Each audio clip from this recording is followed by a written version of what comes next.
Good afternoon, technically. Happy Sunday. Today's day 57. Feels like many more, but it is only day 57, I can assure you. Just feels like 57 years. News today on the numbers is relatively good.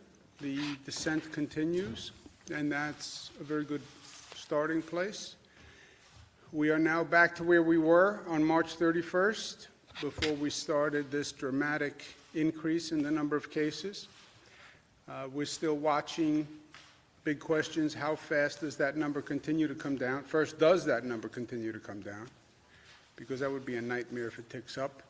And how fast does it come down, and how low does it go, right? Before we started this, you only had a couple of hundred cases. When do we get back to a couple of hundred new COVID cases going in? The overall hospitalization rate is down. The number of intubations is down. Even the number of new COVID cases is down, still not good. Still 1,000 new COVID cases yesterday, to put it in focus. That would normally be terrible news. It's only not terrible news compared to where we were. This is just terrible news. 367 deaths, which is horrific, and there is no relative context to death. Death is death. 367 people passed, 367 families. What I've been working from day one is to make sure that people understand the facts of what we're dealing with, because this is a unique situation. Government really can't act unless the people fully support the action. What we have done here, government couldn't do.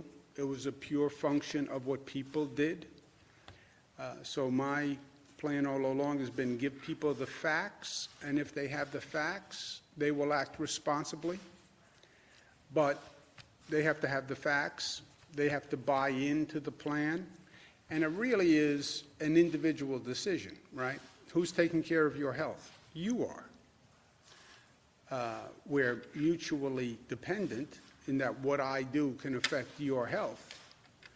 But it really comes down to giving everybody the information so people can make their own decision. And the great achievement in this period has been that when people get the facts, and they trust the facts, and they understand the facts, they do the right thing. And that is a lesson that I hope people remember after this is all over. But we still have to remember the facts. And we talk about reopening, we talk about reimagining. Let's start to put some meat on the bones of what we're talking about so people understand. The federal guidance from the CDC is that before you start reopening, the state and the regional hospitalization rate must be in decline for 14 days, okay? That's the CDC's guidance. The federal government leaves it up to the states, it's up to the governors, but they also give guidance. And in this case, I think the CDC guidance is right. So we're monitoring the hospitalization rate, we're monitoring the regional hospitalization rates. We said in this state, it's a very diverse state. Upstate regions are like states in the Midwest, even out west. And we have very different hospitalization rates, so we look at the rates all across the state as well as across the regions. We're going to reopen in phases, a regional analysis on what we call our economic regions that we've been working with the state on, and those regions have been working together on economic policy, et cetera. So to analyze the regions which are existing coalitions actually works. But look at the regional analysis, make a determination, and then monitor whatever you do. Phase one of reopening will involve construction and manufacturing activities. And within construction and manufacturing, those businesses that have a low risk, right? There is a range of construction activities, there's a range of manufacturing activities, but those businesses that pose a low risk within them. Phase two would then be more a business-by-business analysis using the matrix that we've discussed. How essential a service does that business provide, and how risky is that business?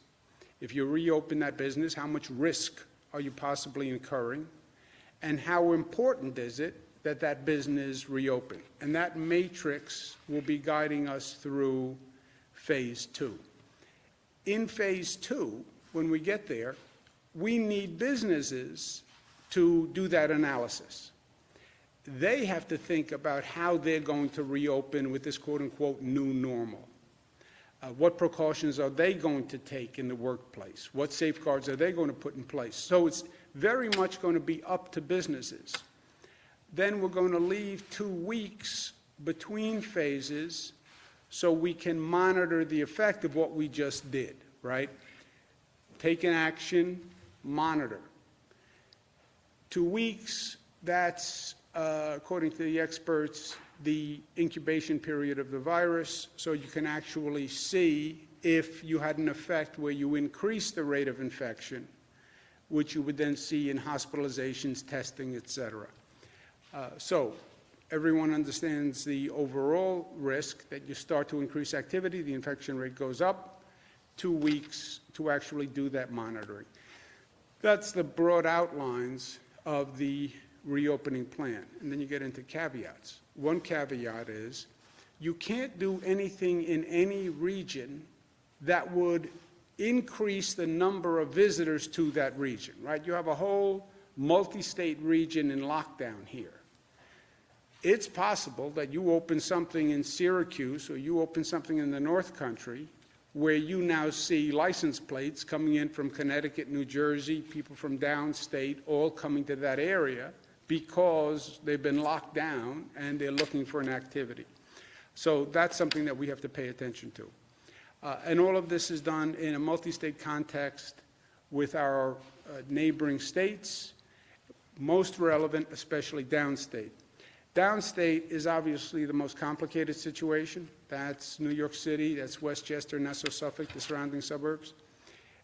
Multi-state coordination is vital there because the New Jersey, Connecticut, New York City area is basically very intermixed. People are going and coming. They live in one place, they work in the other place. So that coordination is important. You get upstate, coordination with Massachusetts is more important in some areas, right? Some parts of the state, Pennsylvania coordination is more important. So coordinating with those states that are neighbors to that region. Downstate, we've said we have to coordinate the main activities. There are gears that intermesh. You can't turn one gear without turning the other gears. That's how you strip gears. Keep trying to explain to my daughters. Transportation, parks, schools, beaches, these are all coordinated activities, right? You turn one, they all have to turn. And that's true for New York City, Nassau, Suffolk, Westchester. They all have to be coordinated. And we're working with local businesses and leaders to do that. Again, on the phased reopening, does my business reopen? Well, what is your business? And how would you do your business in this new normal? You normally have people in a conference room. Are you going to do that? You normally have people in workstations that are right next to each other. Do you plan on reopening that way? So this is not a one-sided equation here. Businesses, you develop a plan on how you would reopen given everything we now know. And if you have a plan, I'll show you in a moment, that actually takes into consideration these new circumstances, more essential, lower risk. The way a business opens will determine the risk. They can't really determine how essential their service is, but they can determine how risky opening them up, opening their business would be. Also, we need them to be creative and think outside of the box. And we've been speaking with business leaders across the state. But some people even need a new economic model. We want to bring sports back, right? So there's an activity that people can watch on TV. What sports can you do without an audience? What sports can you make work economically where you don't have to sell a seat in the stadium or in the arena? How do you do drive-ins? How do you do different types of businesses that could actually work in this environment? And again, they have to be creative and they have to think about it. Downstate, which does have particular needs, we need summer activities in downstate New York. You can't tell people in a dense urban environment all through the summer months, we don't have anything for you to do. Stay in your apartment with the 3 kids. You know, that doesn't work. There's a sanity equation here also that we have to take into consideration. Special attention for public housing residents, special attention for low-income communities that, number one, paid a higher price for this disease than anyone else. We talk about the racial disparity, African Americans and Latinos. We're increasing the testing. We're going to have more to say on that this week. But lower-income communities need more assistance through this. And I will also need to focus on the basics. We need more food banks, more food assistance. There are people who literally are struggling for food and for child care. We have to make that more available. And I want to bring in a coordinated way, the philanthropies. There's a lot of goodwill. A lot of people want to help. Philanthropies represent a positive force in our society. I want to make them part of this in a partnership, and we're doing that. So working through all of this with partners in the business community and the healthcare community, right? Because we have an economic strategy and we have a public health strategy. It has to work with businesses who are creative and more thoughtful, and healthcare professionals who just learned a very important lesson with what we went through, and I don't want to lose that lesson. In terms of businesses, thinking about the new normal, think about it in terms of people. How are you going to protect your people? What are you going to be doing differently with your employees? Your actual physical space. What does the physical space look like when you reopen in this new normal? What are you doing about PPE equipment? How are you cleaning? What's the hygiene? What's the access? What's the screening? How do you move people? What's the travel and transportation? And then what processes can you put in place to make your business less risky, right? How can you train people? How can you communicate about this disease? Can you do testing in your workplace? These are all factors for businesses to consider that want to reopen quickly. And again, it's between the two. It's governmental decisions in partnership with business decisions. Because I think every business leader gets, you can't go back to where you were. We have to go back in light of the circumstances that have developed. And in the midst of all this, monitor the public health impact. All that progress we made by flattening that curve, we could lose that in a matter of days if we're not careful. And it's important that people understand what that actually means. And this gets a little technical, but it's worth understanding. If I can understand it, anybody can understand it. They talk about the rate of increase of the spread of the infection, right? The R0 factor. But it's basically straightforward. If one person infects less than one person, that's the first category of R0. One person infects less than one person. The next step up is one person infects one person who then infects another person, 1 to 1 to 1 to 1 to 1. The worst situation is one person infects 2 people, and then those 2 people go out and infect 2 people. And that's fire through dry grass, right? Now you're in bad shape. That's where we were when this started. We were actually there before we even knew we were there. This is now the insight that the disease came from Europe to New York because it was already out of China by the time we realized it. It went to Europe, went to Italy, went to the Lombardy district, got on a plane, came to New York, and it was here much earlier than we knew. And it was spreading much earlier than we knew at a much higher rate. We have to be down to the one person infects one other person. You can't really go beyond that margin. Right now, we're at 0.8. One person infects 0.8% of a person. So one person is infecting less than one person. That is good news. At that rate, you see the virus declining. Upstate, interestingly, it's 0.9. Again, statistically very close. But upstate, the infection rate is one person infects 0.9%. Downstate, one person is infecting 0.75, okay? So that's where we are across the state. If we keep the infection rate below one person infecting one person, that is where the infection rate continues to drop. That's where you'll see the curve dropping. So we have to stay there. How do you monitor it? You have three basic dials. Number of hospitalizations, which you see every day, which I show you every day, the number of hospitalizations. And you can see that by region. The number of positive antibody tests. This is why testing is so important. We're doing antibody testing around the state in regions. Antibody testing tells you how many people have been infected.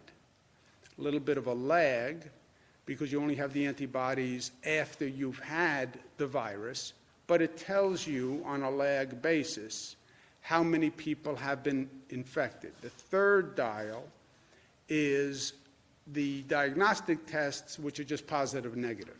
And they tell you on an absolute basis what your infection rate is. Those are the three dials that you're watching. You take these activities, you watch those three dials. And you have your hand on the valve, right? The activity valve. So you open the valve a little bit.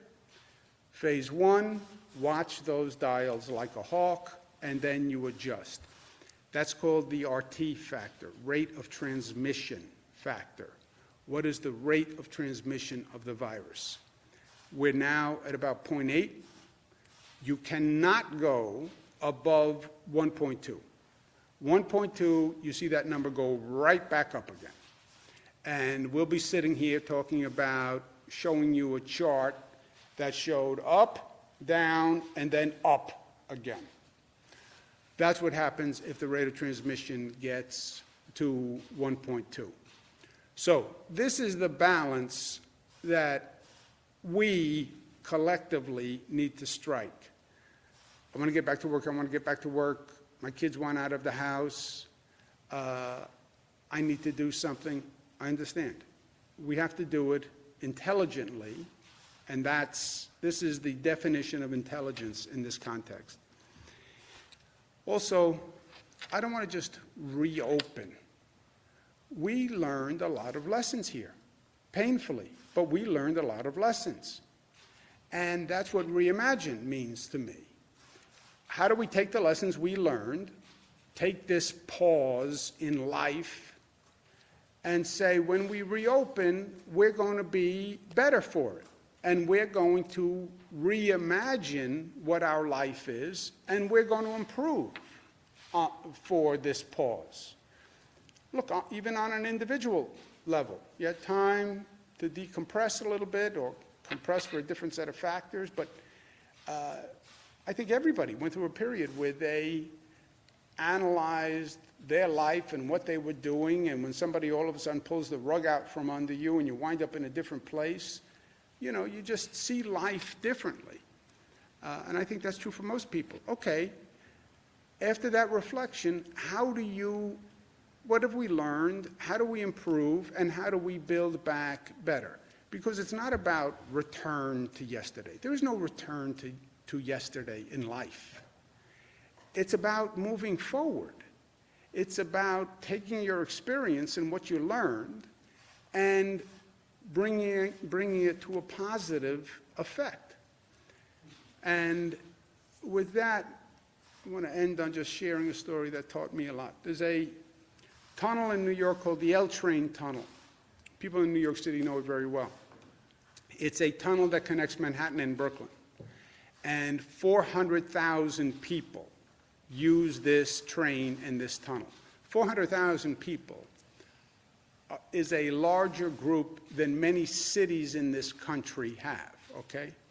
So they had to close down the tunnel because the tunnel was old and the tunnel had problems, and everybody looked at it and they said, we have to close down the tunnel. 400,000 people couldn't get to work without that train, and they had all these complicated plans on how they were going to mitigate the transportation problem, and different buses and different cars and different bikes and different horses, the whole alternative transportation. And this went on for years. Everyone said you had to close the tunnel, and it was going to be closed for 15 to 18 months. Now, when government says it's going to be closed for 15 to 18 months, I hear 24 months to the rest of your life. That's my governmental cynicism. But that was the plan. We're going to close it down, rebuild the tunnel, 15 months to 18 months, the MTA. This was going to be a massive disruption. I heard a lot of complaints. I get a few smart people, Cornell engineers, Columbia engineers. We go down into the tunnel, and we look at it, and the engineers say, you know what, there's a different way to do this. And they talk about techniques that they use in Europe. And they say, not only could we bring these techniques here, and we wouldn't have to shut down the tunnel at all, period. We could just stop usage at nights and on weekends, and we can make all of the repairs. And we can do it with a partial closure for 15 months. The opposition to this new idea was an explosion. I was a meddler. I didn't have an engineering degree. They were outside experts. How dare you question the bureaucracy? The bureaucracy knows better. It was a thunderstorm of opposition. But we did it anyway, and we went ahead with it. And we rebuilt the tunnel, and the tunnel is now done better than before with all these new techniques. It opens today. It opens today, and the proof is in the pudding, right? We went through this period of, I don't believe it, this is interference. It opened today, and it opens today not in 15 months, but actually in only 12 months of a partial shutdown. So it's ahead of schedule, it's under budget, and it was never shut down. I relay this story because you can question, and you should question, why we do what we do. Why do we do it that way? I know that's how we've always done it, but why do we do it that way? And why can't we do it a different way? Why not try this? Why not try that? People don't like change, you know. We think we like change, but we don't really like change. We like control more than anything, right? But, so it's hard. It's hard to make change. It's hard to make change in your own life, let alone on a societal, collective level. But if you don't change, you don't grow. And if you don't run the risk of change, you don't have the benefit of advancement. Not everything out there has to be the way it is. So we just went through this wild period where people are walking around with masks. Not because I said to, but because they understand they need to. How do we make it better? How do we make it better? And let's use this period to do just that. And we will. And we'll reimagine, and we'll make it a reality, because we are New York tough and smart and disciplined and unified and loving, and because we know that we can. We know that we can. We showed that we can. Questions? What you presented today seems to be an outline, kind of a philosophical approach to reopening, but when can people expect, like, dates and hard facts and times of opening? When are we going to get details? You have them there, Jess. You have May 15th. The pause is statewide until May 15th, right? Then you have the CDC guidance that says total hospitalization is declining for 14 days, okay? So we get to May 15th. What regions have seen a decline for 14 days? Well, we're assuming we will have seen a decline in the state for 14 days. But what regions of the state have seen a decline for 14 days? That's where you will start the conversation to get to phase one in that region. The regions that would be more likely able to open sooner would be the upstate regions. You take like central New York, you take the North Country, you take the Mohawk Valley. Those regions have seen lower numbers from day one. So you would talk about phase one opening there, which is the construction and manufacturing, with the caveat, don't do anything that's going to bring people in from all across the board. And then you have people from New York City and Massachusetts and Connecticut coming in. Also, the construction by manufacturing is a business by business analysis. Not all construction is the same. Not all manufacturing is the same. What are those businesses doing to incorporate the safe procedures? But you would see that more likely in the upstate areas if those numbers continue to decline the way the CDC recommends. Downstate New York is going to be more complicated. You can't do anything in New York City that you don't do in Suffolk, you don't do in Nassau, you don't do in Westchester. You can't do anything in downstate that we don't do in coordination with primarily Connecticut and New Jersey. Coordination does not mean total consistency, but it does mean coordination. We have to know if we're doing something different. We've had issues where certain activities were open in Connecticut, and you saw many New York license plates in the Connecticut parking lot. We open beaches in New York City, but Jersey doesn't open beaches. You'll see New Jersey people at our beaches. So you won't be in lockstep, but before we do anything, I want to make sure we know what we're doing, because you'll see people react to different activity levels in different communities. Conceivably, you could see manufacturing and construction start to come online in certain upstate regions after May 15th. With certain precautions after May 15th. Yeah.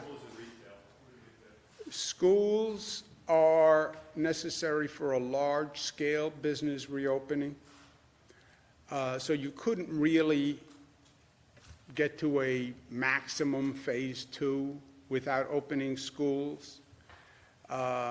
Question on schools is going to be, do you reopen for the rest of the school year? And then there's going to be a question, many local school districts are talking about summer school, and they're contemplating summer school to make up for some of the lost time. Remember, you have a real problem. This remote learning, I think, is going to be one of the lessons we learn. Remote learning is great in concept. We had to jump into it with both feet, and we didn't really have a chance to scale up for it. So many of the school districts, we have 700 school districts in the state, many of them are saying they want to do summer school because they want to make up for some of that class time. So that we have to feel out as we go. See, on any of these things, I'm not really comfortable getting too far ahead of ourselves. You know, you want to talk about a 2-week window? I think that's an intelligent window to talk about. Anybody who sits up here and says, well, I'm going to tell you what's going to happen a month down the road, I wouldn't believe that person. On the same topic of schools, districts right now are trying to put together their budgets. You put out a financial plan that said there's a broad-based cut coming.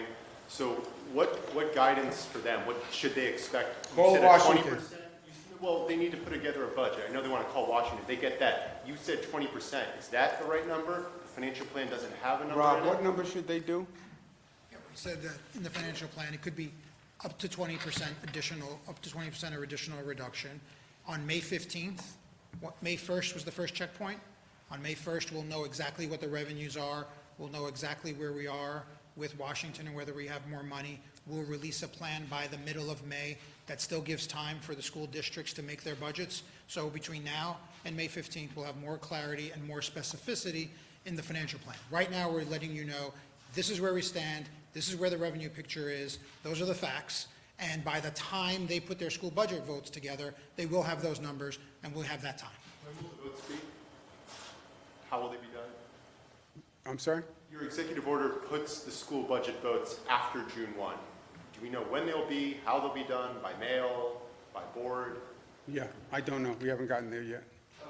Mark? I want to ask you about, in your presentation, I heard a lot about businesses and the private sector, but have you been in touch with the state worker union leaders, and have you gotten any pushback, like, well, we don't want to be the guinea pigs, or we're the first one, where our workers are the first ones out at work? I mean, have you laid out a plan of the spacing and social distancing at state office buildings? Can you, I don't see it in the presentation. Yeah, well, we are part of those. When you talk about opening up a government office that is not now open, we are part of that same analysis as for a business. We would not open any government office that doesn't have all those social distancing measures, reconfiguration of the workplace, et cetera. So we would do the same thing we're asking businesses to do. So are you planning anything? Are you Yeah. working on that? Yeah, we are planning that. We come back in phases, reduced workforce, more space, et cetera.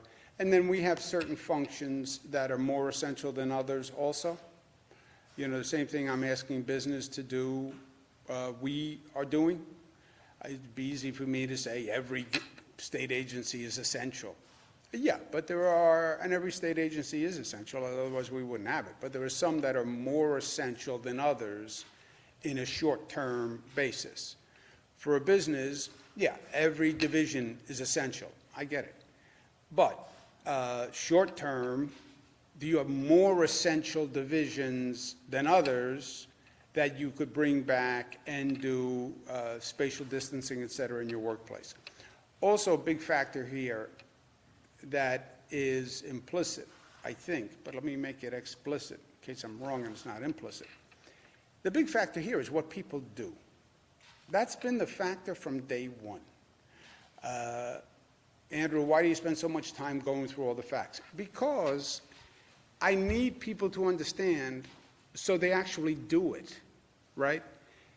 Or not do it.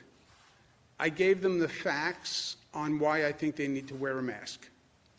If people don't wear a mask, do we have the ability to force people to wear a mask? 19 million people? No. So they have to understand it, and if they understand it, they will do the right thing. I believe that. If they think my facts don't add up or my conclusion doesn't add up, then they don't wear the mask. Luckily, they wear the mask. On this phase 1 opening, monitor, that assumes they are going to be responsible in their behavior, that they can now go out and go to a new store that's opened. Okay, if they're wearing a mask and they're cleaning their hands, that's one scenario. If they go to work and they're using a mask and they keep social distancing and they don't get sloppy, they don't get undisciplined, that's one situation. That personal behavior changes. I am telling you, we're talking about a window of 0.8 to 1.2. That's all we're talking about. That, we can blow through that like, wind through reeds. So it depends on what people do, how smart, how disciplined they are through this whole process. Can't the state show the way for the private sector so that you can set up a scenario that would work, and then the state Yes. and then the private sector? We will do that. We will show a workplace that is socially distant, people wear their masks, they don't go to a cafeteria, there is no congregate, the transportation is accommodated. We will show that in what we do. What can the state do to ensure that businesses are complying with PPE regulations or mask wearing. They have to give us a plan before we say they can reopen.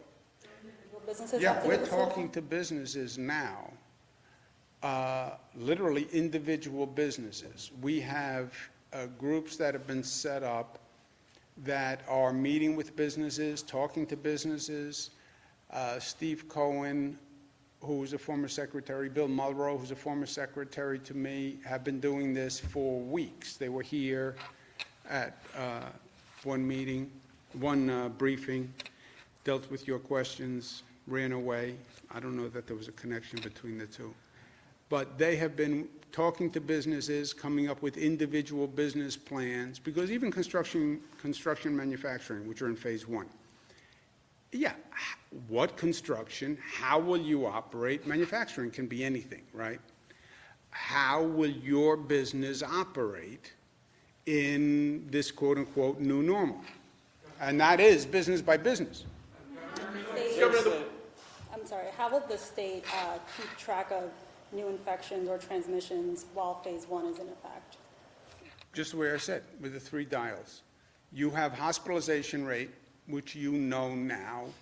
We have a new system in place. Every hospital in the state, on a day-to-day basis gives us their hospitalization rate. So that's dial 1. Dial 2 is the antibody testing, which we are now bringing up to scale in a large number, statewide and regional. Antibody testing tells you how many people were infected with a 2-week lag, okay? Because that's what, roughly 2 weeks to develop the antibodies. That's the second dial. The third dial is diagnostic testing, statewide and by region. This is what we got last week when we tested. Last week, we were in Buffalo and we tested 3% of the population were positive. This week, 4% of the population is positive. Oh, maybe that's statistically relevant, irrelevant. 4 days later, 5%. Oops. Close down the valve. So you have those 3 dials. Those 3 dials, hospitalization rate, antibody testing rate, positive diagnostic testing rate, positive, negative, they give you the rate of transmission, which is how fast is the virus spreading. Testing done in the regions that are in phase one? Yes, that's why we've said all of this is dependent on testing, because without testing, you only have 1 dial. You only have the hospitalization dial. And the hospitalization dial is a little misleading. Well, it's not misleading. It tells you what it tells you. But it tells you people who got infected in some period over the past 2 weeks or maybe 3 weeks, and who are seriously infected so that they had to go to a hospital. But that's all that hospitalization rate gives you. The antibody test and the diagnostic test give you a higher level of information by region. Go ahead, John, Governor, before you jump the out of your Westchester, chair. the Westchester County Center was one of the areas that was or one of the facilities that was crafted into a temporary hospital. The infection rate's going down. The work has been completed there, but there have been no patients as far as I know. What do you do now with those facilities, with that facility in particular, that there doesn't appear to be much of a use for? Yes. Today, we are in good shape, and today, that would be a true statement. Do you know if that'll be a true statement in 60 days? Ah, so what would you do with the facility? I'm not the governor. Yeah, but what would you do if you were the governor? You'd leave it right there, because you don't know what it's going to be in 60 days. I mean, is there a possibility that you could transfer? There's been lots of talks about nursing home patients and residents. Could you move people out of nursing homes into a facility Nursing like home that? patients, let's go back to square one. A nursing home can only provide care for a patient who they believe they can provide adequate care for. If they cannot provide adequate care for a patient, they must transfer that patient. If they can't find an alternative nursing home or facility, Department of Health will find an alternative nursing home or facility. We have vacancies in nursing homes and in facilities. There is no nursing home who says, I have John, I can't take care of John, I don't know where to send him. Then call the Department of Health and we'll find a bed for John in a facility that can take care of him. That is how it works. There was one story that said, well, a nursing home said they wanted to send someone to the Comfort, which was the ship the federal government gave us. And Department of Health said they can't send them to the Comfort. Yes, a nursing home can't send a person to the Comfort because that's not the agreement with the federal government. Comfort only took referrals from hospitals, so the person was assessed at a hospital first. But forget the Comfort. If a nursing home calls up and says, I can't take care of this person, we will find a bed for that person, period. But isn't Go ahead, John. But doesn't that, isn't that at least a mixed message from the March 25th memo that said, you know, you cannot deny admission or readmission just because of a suspected COVID-19 case? No, you were in that facility. You have COVID. You're back in that facility. That facility, if they're going to care for you, must quarantine, must have PPE for staff, must follow these guidelines. Or they say, I can't take care of John. I can't take care of him. I'm not equipped. I don't have the space to quarantine. I don't have the staff. I don't have the PPE. I can't take care of John. I'm going to transfer John to another facility. Or I'm going to call the Department of Health and tell them to come pick up John. But if you keep John, and I'm paying you to keep John, or John's family is paying you to keep John, then you have to give John the appropriate care. And here's appropriate care for a person who has COVID. Sir. Alec Baldwin has released a video calling on you to grant broad clemencies to people in the prison system here. Do you have any plans to do that, and what do you make of his comments? We have been doing that. I haven't heard his comments. Broad clemency as far as you granting. Based on what, right? That's always the based question. on vulnerable populations, pregnant inmates. How about if they are violent and they just started their sentence?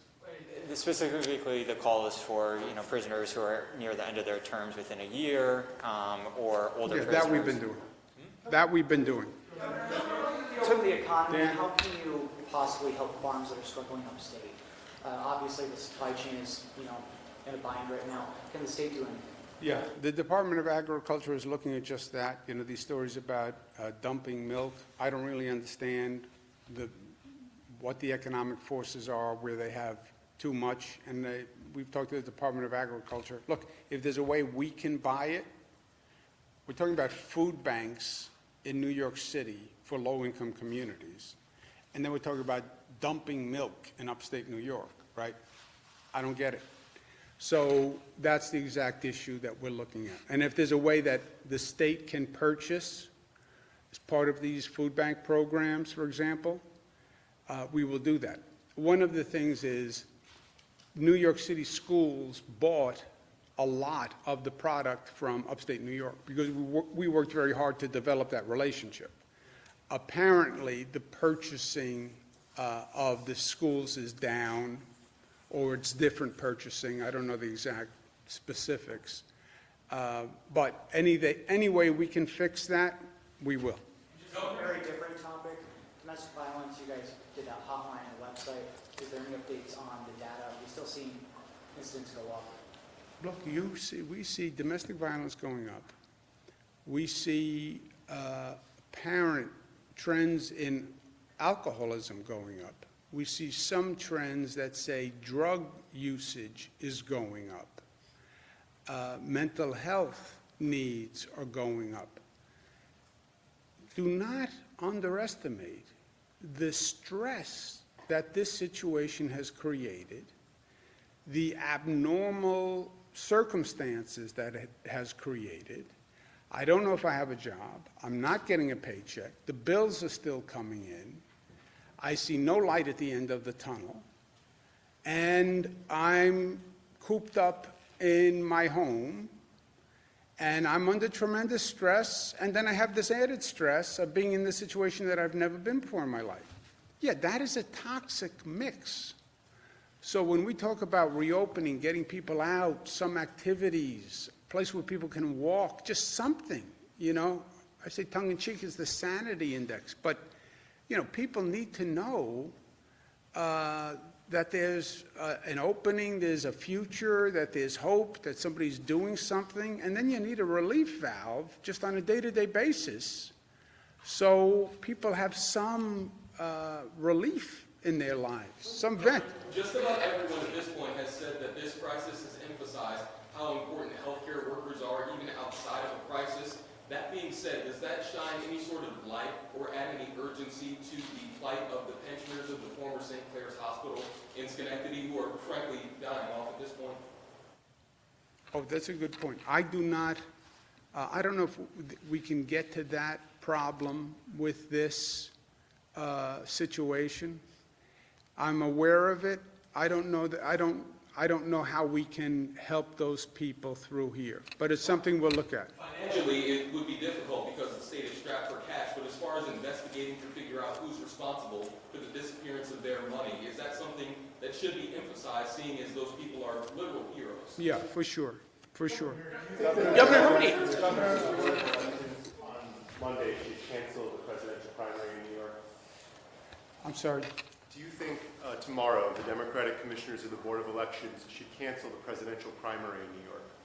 Yeah, I haven't expressed any opinion to them. I know I'm asking you to Yeah, express have an we opinion. said any opinion? No, it's up to the BOE. Okay, do you have an opinion? You're a smart guy, prominent Not Democrat. that smart, not that opinionated, just a cool dude in a loose mood. You know me, Jim. As the leader of the party in the state, you won't weigh in. Nope. Governor, Mark. Governor, I wanted to Mark, say, and then we'll come right back to you, Jesse. since deaths lag behind hospitalizations, why not use a decline in the death rate as the bellwether for reopening instead of hospitalization? Well, we look at both, right? We look at the death rate by region, and we look at the hospitalizations. They basically track more or less. Do we know statistically what the variance is between the two? The death rate, we look at hospitalizations are important because that's the front end. That's sort of the newer cases, so you know what the capacity is on the system. We still know, as a ratio, about 25 to 30% of all hospitalizations due to COVID end up in ICU. And of that 25 to 30%, 90% of those people end up on intubation. And then that rate of death is fairly high. So we work, when the governor talks about hospitalizations, that's that entire process that's factored in to the dial of reopen, not reopen. Yeah, and remember the train comes off the tracks here. The train comes off the tracks when you overwhelm the healthcare system. That's when everything goes bad. That was Italy. That's what we were very worried about, right? That infection rate keeps going up. You will have a death rate associated with that infection rate. But first, you'll have a collapse of the hospital system. And you'll have people in hallways, on gurneys, who aren't getting cared for. That's what we were petrified of, frankly. And that's why we boosted all the hospital capacity, all these extra facilities. That's why that hospitalization rate, 1,000 people walked into a hospital today, that number of people walking into the hospital, that number gets too high. You overwhelm those emergency rooms. We go back to where we were, shuttling equipment all across the system, shuttling patients all across the system. That's the first indicator, warning sign. Well, my question related to reopening and the economy and the state, as opposed to using, the death rate going down for 14 days. Yeah, the CDC came up with the hospitalization rate. I don't know their methodology, to tell you the truth. But Use a different. yeah, we do use both. We look at both. Jesse, take the last question. What would you say to business owners, particularly in upstate, who are being absolutely clobbered by this economically? What sort of words of hope, words of comfort can you offer them? Or this will get better, this will be over by X date? Well, X date. Nobody has X date. There is no X date. You listen to the national experts, listen to Dr. Fauci, right? Dr. Fauci says there may be a second wave. It could come back in the fall. right? So nobody's giving anybody a date here. But short term, the numbers are on the decline. Everything we have done is working. The rates are all dropping. The hospitals did phenomenal work, but they did not get overwhelmed, and we coordinated the healthcare services. The policies are working. We're now looking at a relatively short period of time, 14 days of decline. If you don't have 14 days of decline, nobody would say be reckless and open anyway, right? That doesn't help any business leader in the state.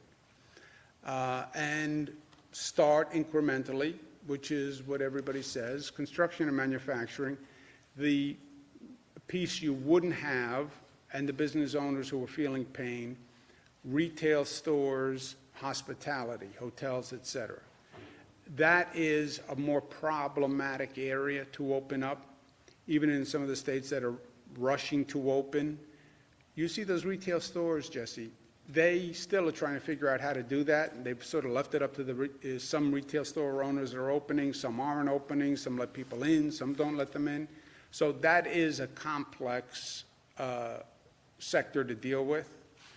The hospitality and hotels, you know, it's hard to do these precautions in a hotel setting, but there's no doubt but that we have, at this point, gone through the worst. And as long as we act prudently going forward, the worst should be over. And on the issue of sports, do you imagine, Yankees games happening in an empty Yankee Stadium this summer? I asked I've talked to many of the sports owners and sports companies. Look, I don't know. It's not my business. I don't know the economics, but if you had if your choice was players stay home, I don't know what players get when they stay home by their contract, but assume the players are getting less money or no money, right? If you could make the economics work without the seat sales, right?